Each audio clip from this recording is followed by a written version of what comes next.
దేశవ్యాప్తంగా ప్రార్థనా స్థలాల్లో ఎట్టి పరిస్థితుల్లో సర్వే చేయడాన్ని సుప్రీంకోర్టు కీలక ఆదేశాలు జారీ చేసింది. ప్రార్థనా స్థలాల చట్టంపై 2 వారాల్లో అఫిడవిట్ దాఖలు చేయాలని కేంద్రాన్ని కోరింది. కింది కోర్టులు కూడా ప్రార్థనా స్థలాల్లో సర్వేకు ఎలాంటి ఆదేశాలు ఇవ్వరాదని సుప్రీంకోర్టు ఆదేశించింది.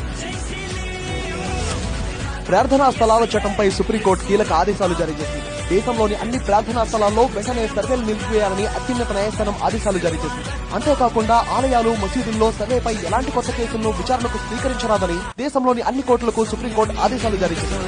1991 ప్రార్థనా స్థలాల చట్టంపై సుప్రీంకోర్టులో కీలక వాదనలు విశ్వనాథంతో కూడిన ధర్మాసనం విచారణ జరిగింది.